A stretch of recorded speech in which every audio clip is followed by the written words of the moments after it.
So, you're coming to the end of your fast. You're on the last day of your fast. Congratulations. I'm going to talk to you about how to correctly end a biblical fast. I'm Pastor Steve. Our church is La Viña de Gracia in La Calera, Colombia, just outside the capital city of Bogotá in Colombia. So how to correctly end a biblical fast. You've been following with us, and we're coming to the end of our 40-day declared time of prayer and fasting. Our campaign is called Declaring War in the Heavenlies and Victory on the Earth. And we are ending our biblical fast in the next few days. So you've been following with us. Let me give you some practical tips that I have learned over the years.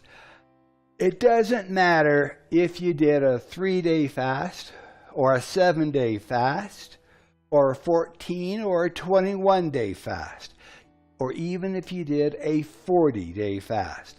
Now is the time to end the fast and to rejoice and to celebrate. Now that you've done this, start watching the blessings and rewards and answers to your prayers to start overtaking you and those that you have been praying and fasting for.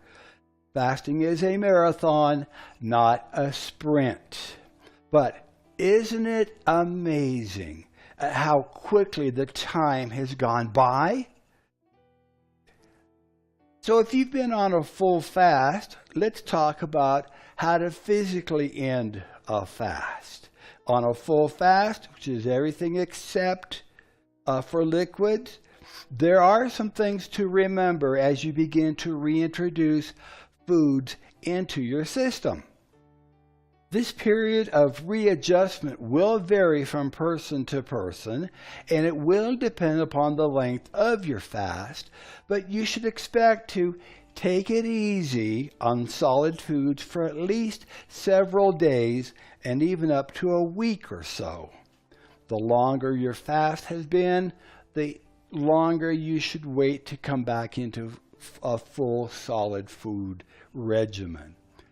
This period of the first few days of your fast will have resulted in the most rapid part of your weight loss as your body eliminates excess water and bulk materials. You have probably lost between half to 3/4 of a pound per day while on your fast. So a 14-day fast normally results in weight loss between 10 and 14 pounds, and a 21-day fast may have resulted in a weight loss of 15 to 20 pounds. And there are very few of us that could not afford to lose 15 to 20 pounds, if we're being honest. You should expect to gain back between 5 and 10 pounds over the next week or so, maybe next 2 weeks, and by carefully monitoring your caloric intake, you can maintain a healthy body weight once again. Your stomach has been slowly shrinking, and by the end of your fast, the stomach's capacity is not as large as it was before you started. You might be surprised to find that it does not take a lot of food to fill it up. In fact, you might find that your pre-fast grazing habits and emotional feeding no longer exists. So why reintroduce bad habits now that you've completed your fast? The organs in your body that are usually involved in processing and digesting the food have taken a rest and will wake up gradually as you begin to eat solid foods once again. So when you break your fast, be careful with how much you eat, what you eat, and how you eat it. Give your stomach and organs time to return to normal size and to wake up fully. Now, when breaking a fast, now is the time to really change your pre-fast normal types of food, and you should consider eating healthier. I will usually start off with fruits and juices, preferably fresh squeezed. And just remember that for the first 24 to 48 hours, you might experience a bit of diarrhea, and the juices will pass through your system quickly at first. Be prepared and plan ahead. This is another excellent reason not to splurge and start eating solid foods right away. Try drinking the juices and eating the fruits and vegetables every 3 to 4 hours, which allows your system to readjust more easily. Yogurt can be introduced fairly early on after breaking your fast. Fresh soups are also very easy on the body, and after a few days, you might want to include some starches such as bread, potatoes, or rice, but it is best not to add too much sugar at this point. Eat slowly. Chew your food thoroughly. Chew your food well so that it is introduced to your stomach in a liquid form. As you feel full, stop eating. And as tempting as it might be, do not break your fast with highly processed foods such as McDonald's French fries or hamburgers. Now, if you had been fasting for a longer period of time, the food will not taste the same as you remembered. And after all the hard work and efforts, why toss it aside with junk food? So, how can you win your fast spiritually? Well, even though you can rest physically, now is not the time to rest spiritually. Let me say that again. This is an important point. Even though you can rest physically, now is not the time to rest spiritually. Now, here's what I mean by that.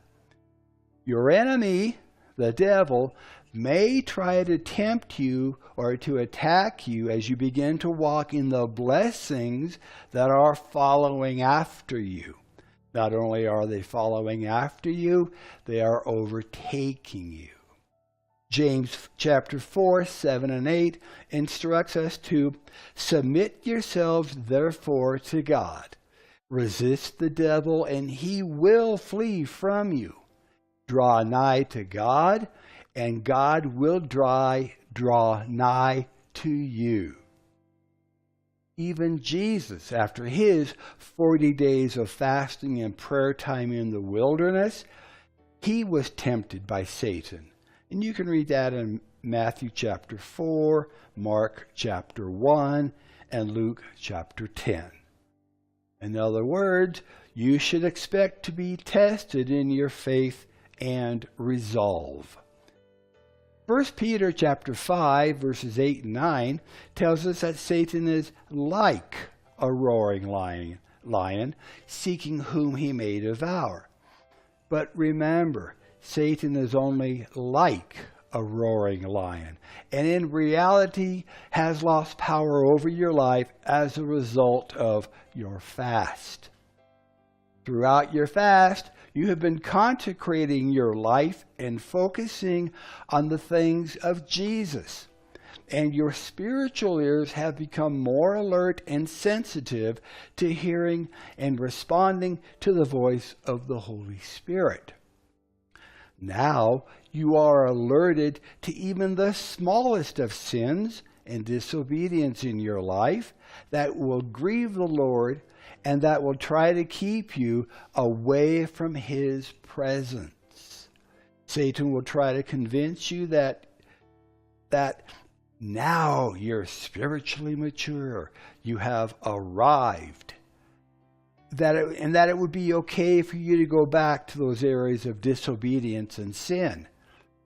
It would be a very subtle attack and will not even seem like it's happening. But be alert. Be disciplined and be intentional in your pursuit of the Lord.